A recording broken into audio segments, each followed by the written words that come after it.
आकाश में चले जाओ, जहाज अडानी को, एयरपोर्ट अडानी को। पाताल में चले जाओ, कोयला अडानी को, गैस अडानी को। जमीन पे आ जाओ, सड़क अडानी को, बिजली अडानी को, पानी अडानी को। लेकिन मुझे वो किताब दिखाइए जहां पे ये लिखा था अभी मजा आएगा ना कि 35 साल तक भिक्षा मांगने वाले प्रधानमंत्री जो अवतार हैं वो 8,400 करोड़ की गाड़ी में, जहाज में चलेंगे। 12-12 करोड़ के 6 गाड़ियों का काफिला उनके साथ चलेगा। हाँ, उन्होंने कहा था कि हम दिन भर में 3 सूट बदलेंगे। फैशन डिजाइनर की तरीके से फैशन डिजाइनरों को फेल करके 10-10 लाख का सूट पहन के घूमेंगे।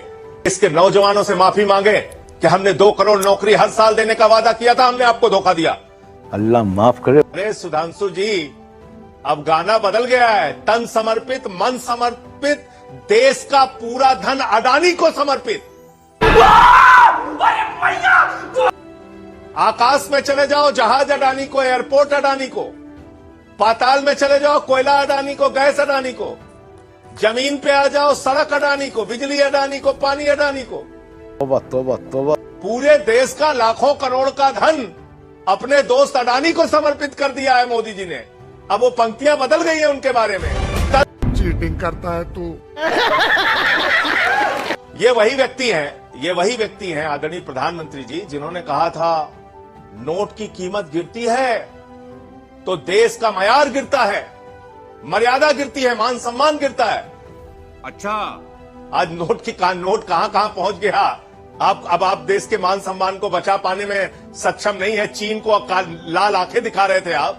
आपके अधिकारी खुद आके कैमरे पे बता रहे हैं कि चीन कहां घुस गया है। इनको शरद पवार का नाम याद है, अजीत पवार का नाम याद नहीं है। नरेंद्र मोदी जी ने कहा था 70,000 करोड़ का सिंचाई घोटाला किया है अजीत पवार ने। अच्छा, अरे हेमंत बिस्व शर्मा ने तो वाटर घोटाला किया है, उसकी बुकलेट जारी कर रहे हैं हम लोग। अरे शुभेंदु अधिकारी, मुकुल राय तो बहुत बड़े भ्रष्टाचारी है शारदा नारदा स्कैम के। अरे ये छगन भुजबल भ्रष्टाचारी है, हसन मुश्रीफ भ्रष्टाचारी है, प्रफुल्ल पटेल का रिश्ता तो दाऊद इब्राहिम से है।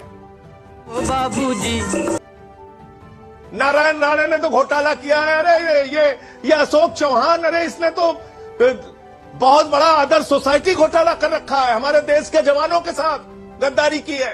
ठीक है, 30 सेकंड ही मैं दोनों को दे पाऊंगी, टाइम की कमी है। 30 सेकंड में अपनी बात आप पूरी कीजिए। मोदी जी के गले मिल रहे हैं। 30 सेकंड। प्यारी समझ गई। 2 प्रश्न है संजय जी, इसका जवाब जरूर दीजिएगा। अगर आपने शीला दीक्षित की सरकार को घेरते हुए उनके कमरों की एसी जनता को गिनवाया था, तो आज आपके पर्दे, आपके घर, मार्बल की कीमत क्यों न पूछी जाए आपसे? दूसरा प्रश्न, आपने ईमानदारी और कट्टर ईमानदारी की एक लकीर खींची।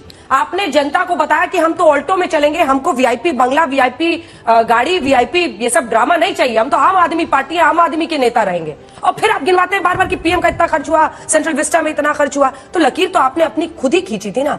और 1,000 रुपया आपने पंजाब में नहीं दिया है, यहां आप कैसे कह रहे हैं कि 2100 दे देंगे? क्योंकि आप अभी मौलवियों को भी उनका वेतन नहीं दे रहे। 2 प्रश्न पता चल जाएगा।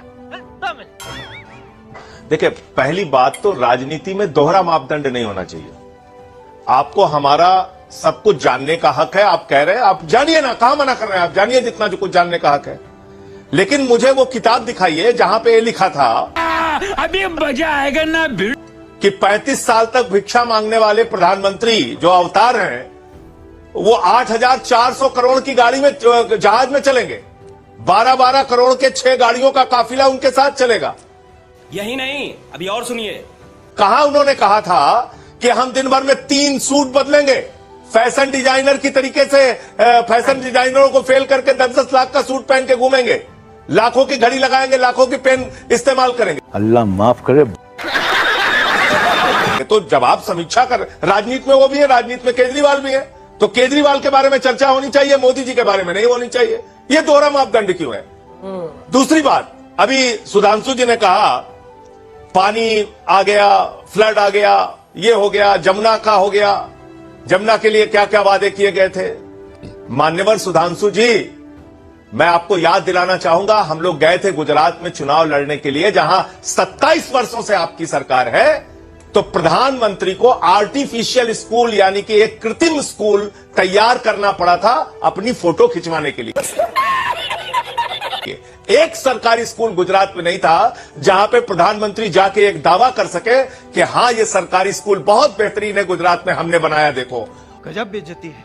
और आप ही की सरकार में जब बेहतरीन सरकारी स्कूल दिखाने की बात आई तो अमेरिका के राष्ट्रपति ट्रंप की पत्नी को हिंदुस्तान में दिल्ली के अंदर अरविंद केजरीवाल के द्वारा, सिसोदिया के द्वारा बनाए गए स्कूल को दिखाना पड़ा। यह आपकी मजबूरी है, यह आपकी व्यवस्था है। आपकी केंद्र सरकार के द्वारा दी गई रिपोर्टों में हम कहां पे खड़े हैं उसकी भी एक दिन समीक्षा करके आइएगा। इसलिए सिर्फ आरोप लगाना बहुत आसान है। जमुना की सफाई नहीं हुई, हमने माना कि जमुना की सफाई नहीं हुई, लेकिन इतना राजनीतिक साहस आदरणीय नरेंद्र मोदी जी के अंदर होना चाहिए। देश के नौजवानों से माफी मांगे कि हमने 2 करोड़ नौकरी हर साल देने का वादा किया था, हमने आपको धोखा दिया। अल्लाह माफ करे। देश के किसानों से माफी मांगे कि हमने कहा था आपके फसल का दाम 2 गुना हो जाएगा, हमने 750 किसानों की शहादत ली, हमने सड़कों पे कीले बिछवाई। हमने कहा था महंगाई कम होगी, पेट्रोल 50 रुपए का हो जाएगा, डीजल 40 रुपए का हो जाएगा, हमने महंगाई कम नहीं किया। गैस का सिलेंडर 400 का 1200 का हो गया। माफी मांगिए महंगाई के लिए, माफी मांगिए इस बात के लिए कि आपने कहा था 15 अगस्त 2022 तक सबको पक्का मकान मिल जाएगा, नहीं मिला। ठीक। I am sorry, Babu.